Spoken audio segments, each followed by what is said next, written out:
Hello guys, welcome to our channel. आशा करता हूँ आप सभी अच्छे होंगे। एक नए वीडियो में एक नई ऊर्जा और उमंग के साथ हम लोग आज हैं। तो जैसा कि आप जानते हैं कि हम लोग इस सीरीज़ में इंग्लिश सीख रहे हैं, नए नए तरीक़ों से इंग्लिश सीख रहे हैं और उसमें सबसे इम्पॉर्टेंट जो तरीका है वो है सेंटेंस को फॉर्म करना। किसे नहीं आता नीड का मतलब, स्टोर का मतलब, बाई का मतलब, ग्रॉसरीज का मतलब, सभी को आता है, लेकिन सेंटेंस फॉर्म करना कितना मुश्किल होता है जब आप बोलते हैं तो आपको पता होता होगा कि सेंटेंस फॉर्म करना एक डिफ़िकल्ट थिंग है। इवन आपको उस वर्ड का या सेंटेंस का मीनिंग पता हो उसके बाद भी। तो वही चीज़ आज हम लोग लर्न करेंगे कि हम लोग सेंटेंस कैसे फॉर्म कर सकते हैं बड़ी आसानी से, और जो डेली यूज़ के सेंटेंस हैं मैं आपके लिए वही लाता हूँ जिससे आपको फ़ायदा मिले। तो चलिए स्टार्ट कर देते हैं। सबसे पहला हमारा सेंटेंस है, मुझे दुकान जाना है और कुछ किराने का सामान खरीदना है। तो आप इसे इंग्लिश में कैसे बोलेंगे? आप इसे इंग्लिश में बोलेंगे, I need to go to store to buy some groceries. Suppose करो ये चाइल्ड है, ये बच्चा है जो कह रहा है आज तो मुझे दुकान जाना ही है और किराने के सामान खरीदना ही है, और इसने ये देखिए अपना बैग भी उठा लिया है। तो ये अपनी बात को कैसे कहेगा अपनी मदर से या फादर से? She will say like this, I need to go to the store. मुझे आज स्टोर मतलब दुकान जाना है, नीड माने जाना ही है, टू बाय सम ग्रॉसरीज और कुछ ग्रॉसरीज खरीदनी है। अब प्रॉब्लम कहाँ आती है वो भी हम लोग देख लेते हैं। प्रॉब्लम आती है सबसे ज़्यादा जो हम लोग टू का यूज़ करते हैं तो नहीं पता होता कहाँ पे टू का यूज़ करें। आई नीड टू गो इतना सबको पता होता है, उसके बाद यहाँ पे टू द स्टोर लगेगा। यहाँ पे ये वाला टू काफ़ी लोगों को नहीं पता होता है कि बीच में क्या लगाना है। इसके बाद अगेन यहाँ पे इन्होंने टू लगाया। यहाँ पे लोग क्या लगा देते हैं, फॉर कभी कभी लगा देते हैं। I need to go to store for buy some grocery, जिसका कोई मीनिंग नहीं निकल रहा है। आपको ये पता होना चाहिए इस सेंटेंस के बीच में कौन सा आप यूज़ करेंगे वर्ड का, so that you can form a correct sentence. तो यहाँ पे हम लोग यूज़ करेंगे I need to go to the store to buy some groceries. आप इस सेंटेंस को अपने वर्ड में, आप सपोज करो कोई और सिचुएशन क्रिएट करिए और उसमें इस सेंटेंस को बनाइए। और अगर आपको कुछ इशू है तो आप कमेंट सेक्शन में बताइए। इसके अलावा जो आपने नया सेंटेंस बनाया वो भी आप कमेंट सेक्शन में जाके बता सकते हैं। आगे चलते हैं। Could you please pass the salt? क्या आप नमक पास कर सकते हैं, मतलब नमक मुझे दे सकते हैं। सपोज करो आप लोग टेबल में बैठे हो और किसी को नमक या कुछ और चीज़ की ज़रूरत है, या दही लेना है, रोटी लेनी है, तो आप कहेंगे could you please pass the salt या could you please pass the whatever you want. ठीक है, तो यहाँ पे हम लोग कैसे इसका यूज़ कर रहे हैं। कुड का यूज़ कब होता है? कुड और कैन का यूज़ होता है सकना, क्या आप कर सकते हैं या क्या आप कर सकती हैं। लेकिन कैन का यूज़ कब होता है, कुड का यूज़ कब होता है, ये मैं अपने पिछले सेंटेंस में बता चुका हूँ। कुड का यूज़ हम लोग तब करते हैं जब हम लोग किसी से कुछ रिक्वेस्ट कर रहे होते हैं कि कृपया आप ऐसा कर सकते हैं। तो कुड के साथ मोस्ट ऑफ द केसेस में काफ़ी जगह प्लीज़ ही लगाते हैं, क्योंकि इसका यूज़ ही इसलिए किया जाता है किसी से कोई चीज़ रिक्वेस्ट करने के लिए। तो कुड यू प्लीज़, क्या आप ऐसा कर सकते हैं, पास द सॉल्ट, क्या आप सॉल्ट को पास कर सकते हैं, मतलब मुझे दे सकते हैं। तो आप याद रखिए कि आप कुड का यूज़ करेंगे जब भी आपको किसी से रिक्वेस्ट करना होगा बजाय कैन के। एक चीज़ क्लियर हो गई।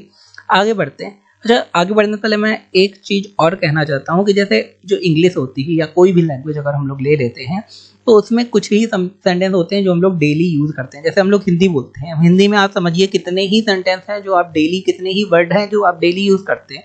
ऐसा तो नहीं बिल्कुल आप टिपिकल वर्ड यूज़ करते हैं। तो टिपिकल आपको पता भी ना हो या पता भी होगा तो ज़रूरी नहीं आप डेली यूज़ करते हैं। अब वही सेंटेंस को, वही वर्ड को आगे पीछे करके यूज़ करते रहते हैं। तो वही इंग्लिश का भी हाल है। इंग्लिश में जैसे आप बाहर की कंट्रीज़ में देखेंगे ग्रामर की नीड है, लेकिन ग्रामर की उतनी नीड नहीं होती है जितना हम लोग यहाँ पे पढ़ते हैं। अगर आप बेसिक भी ग्रामर बोल लेते हैं, बस सेंटेंस आपको फॉर्म करना आता है, अपनी बात को कन्वे कर सकते हैं तो काम चल जाता है। तो उस पर फोकस करिए कि आपको कैसे सेंटेंस फॉर्म करना है, अपनी बात को कैसे कहना है जिससे आपको इशू ना हो। आगे देखते हैं। I have a meeting at 3 o'clock। मेरी मीटिंग 3 बजे है। तो अगर आपको ये कहना है, आप ऑफिस में हैं या फिर आप किसी से बात कर रहे हैं, आपको बोलना है कि मेरी मीटिंग 3 बजे है, या I have a dinner party at 3 o'clock, या मेरी एक डिनर पार्टी है 3 बजे। तो आप इसका सेंटेंस का यूज कर सकते हैं आई हैव। आई के साथ क्या लगेगा? हैव लगता है, आप सभी को पता होगा। हैव वो वाला नहीं है, हैव ये आई है, मतलब मेरा है। जैसे कोई चीज हम लोग पजेस कर रहे होते हैं, पजेस माने रखना, किसी चीज का अधिकारी होना, या कोई चीज आपके साथ होती है या आपको करनी होती है। तो आई हैव टू का भी यूज करते हैं काफी बार। तो जैसे I have to go to market, मतलब मुझे मार्केट जाना है, जाना ही है, तो उस सेंस में। तो I have a meeting at 3 o'clock, मतलब मेरी मीटिंग 3 बजे है। आगे देखते हैं, ये दिया है 4 नंबर पे, आई एम रनिंग लेट, तो I will call you when I am on my way. मुझे देर हो रही है, इसलिए मैं जब रास्ते में होऊंगा तब आपको कॉल करता हूँ। ये हम लोग बोलते हैं काफ़ी बार कि भाई इन जनरली यूज़ कर लेते हैं कि भाई मुझे लेट हो रहा है, मैं घर जाके बात करता हूँ, या फिर मैं रास्ते में होऊंगा तब कॉल करूँगा। तो उसके लिए क्या कहेंगे? सबसे पहले है मुझे देर हो रही है, इसके लिए आप कहेंगे आई एम रनिंग लेट। क्या बोलेंगे? आई एम रनिंग लेट, मुझे देर हो रही। बहुत जनरल सेंटेंस है, डेली यूज़ करते हैं। आगे क्या है? कॉमा लगा है, कॉमा यहाँ पे भी लगाया। तो मैं आपसे रास्ते से कॉल करता हूँ, या रास्ते में होऊंगा तब कॉल करूँगा। तो यहाँ पे क्या बनाएंगे? सो इसलिए मुझे लेट हो रहा है, सो माने इसलिए। आई विल कॉल यू, मैं आपको कॉल करूँगा। व्हेन माने जब। आई एम ऑन माई वे, जब मैं अपने रास्ते में होऊंगा। अब रास्ते में होऊंगा, इसके लिए क्या सेंटेंस बनाते हैं हम लोग? इसके लिए बनाते हैं आई एम ऑन माई वे, जब मैं अपने रास्ते में होऊंगा। वे, माई वे, वे माने होता है रास्ता, उसके पहले इन नहीं लगाएंगे, उसके पहले लगाते हैं ऑन, क्योंकि आप रास्ते के अंदर नहीं होंगे, आप रास्ते के ऊपर होंगे, तो वहां पे ऑन लगाते हैं। जैसे the cat is on the table, तो वहां पे ऑन लगाते हैं क्योंकि बिल्ली टेबल के ऊपर है, ना कि बिल्ली टेबल के अंदर है। आगे देखते हैं sentence, what's the weather like today, आज का मौसम कैसा है। तो अगर इसे आपको पूछना, बहुत जनरल है, मौसम के बारे में हम लोग जानते रहते हैं, पूछते रहते हैं, तो आप इसे क्या कहेंगे? What is the weather like today. तो व्हाट इसको यहाँ पे अपॉस्ट्रॉफी कॉमा एस लगा के हम लोगों ने करेक्ट कर रखा है। तो what the weather like today मतलब आज मौसम कैसा है। या जैसे हम लोग ऐसे भी कर सकते हैं, जैसे हाउ द वेदर टुडे, आज का मौसम कैसा है। दोनों तरीके से पूछ सकते हैं, it totally depends on you. आगे एक बच्चा है, ये कह रहा है कि आज मुझे अच्छा नहीं लग रहा है। तो इससे आप कैसे कहेंगे? क्योंकि आप ये भी कह सकते हैं आज मुझे अच्छा लग रहा है, आज मुझे बहुत अच्छा लग रहा है, क्योंकि एक सेंटेंस आपको अगर बनाना आ गया तो उस तरीके के आप कई सारे सेंटेंस बना सकते हैं। ये तो रियलिटी है, बट आपको बनाना आना चाहिए। जैसे जैसे यहाँ पे आज मुझे अच्छा नहीं लग रहा, तो I am feeling a bit under the weather today. तो इसे, ये फ्रेज है, इस फ्रेज को आप यूज कर सकते हैं ये बताने के लिए कि मुझे आज अच्छा नहीं लग रहा है। तो आप ऐसे भी कह सकते हैं, I am not feeling good today, I am not feeling bad today, या कुछ भी आप बना सकते हैं। तो उसी हिसाब से है, जब हम लोग फ्रेजेस में अपने सेंटेंस को कहना चाहते हैं तो किस तरीके से कहेंगे। फ्रेजेस में इस तरीके से कहेंगे कि I am feeling a bit under the weather today, मुझे आज अच्छा नहीं लग रहा है। इसमें वेदर का कोई लेना देना नहीं है, लेकिन वेदर का यूज हुआ है ये फ्रेज बनाने में। फ्रेज ऐसे होती हैं, जैसे हिंदी में फ्रेज होते हैं, तो उसका वाक्य प्रयोग करते हैं, तो उसका कोई मीनिंग नहीं होता, लेना देना नहीं होता, लेकिन वो फ्रेज होती है जिसका मीनिंग कुछ होता है और उसका बनाना कुछ और होता है। आपको वो समझ में आना चाहिए। जैसे I am feeling a bit under the weather today. आगे देखते हैं, I am looking for a nice restaurant to have dinner.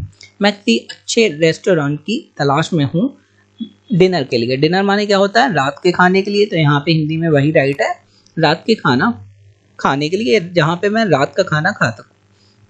इसके लिए आप क्या बोलेंगे? आई am looking for a nice restaurant, मैं किसी नाइस मतलब अच्छे रेस्टोरेंट की तलाश में हूँ। तो आप इसे कैसे कहेंगे? I am looking for.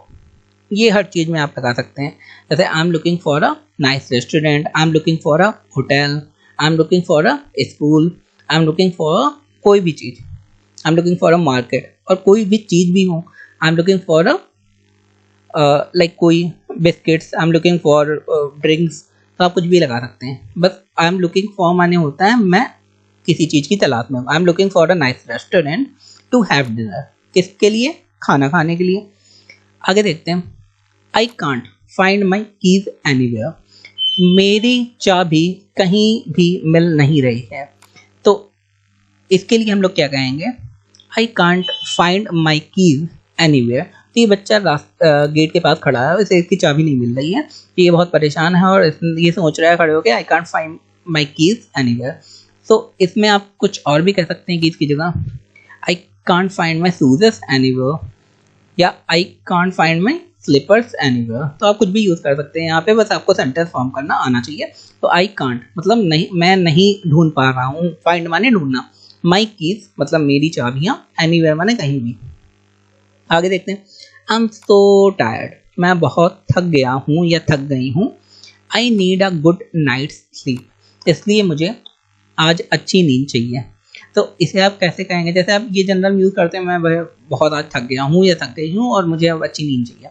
So I am really tired today and I need a good sleep या नाइट स्लीप, कुछ भी आप यूज़ कर सकते हैं। आप जैसा, अगर आपको सेंटेंस फॉर्म करना आता है वो भी सही तरीके से, तो आप बड़ी आसानी से किसी भी तरीके से सेंटेंस फॉर्म कर सकते हैं। आगे देखते हैं, can you recommend a good book to read, क्या आप कुछ अच्छी किताब का सजेशन दे सकते हैं जिसे मैं पढ़ सकूं, क्या आप कोई अच्छी किताब पढ़ने के लिए सुझाव दे सकते हैं। तो सुझाव का इंग्लिश क्या होती है, रिकमेंडेशन या सजेशन। इसे आप ऐसे भी कह सकते हैं, can you suggest a good book to read या can you recommend a good book to read. यहाँ पे हम लोगों ने कैन यूज़ करा है, कुड नहीं यूज़ करा, क्योंकि हम लोग कोई रिक्वेस्ट नहीं कर रहे हैं, यहाँ पे हम लोग बस सजेशन मांग रहे हैं। जैसे अगर आपको रिक्वेस्ट करना है तो आप कहेंगे could you please pass the book, क्या आप बुक दे सकते हैं जो वहाँ रखी है। मतलब अगर आप कहेंगे could you recommend, can you recommend, तो यहाँ पे आप रिकमेंड कर सकते हैं। तो आप कोई रिक्वेस्ट नहीं कर रहे हैं, इसलिए यहाँ पे कैन का यूज़ कर रहा है। अगर रिक्वेस्ट कर रहे होते तो हम लोग कुड का यूज़ करते हैं, सिंपल, क्योंकि काफ़ी लोगों को कैन या कुड में बहुत ही कंफ्यूजन होता है। तो ये है आज के हमारे सेंटेंस। दोस्तों अगर आपको वीडियो अच्छा लगा हो तो हमारे चैनल को लाइक शेयर सब्सक्राइब जरूर करें, और अच्छे कंटेंट के लिए, जिससे आपकी इंग्लिश भी इम्प्रूव हो सके। पूरा वीडियो देखने के लिए धन्यवाद। आपका दिन शुभ रहे।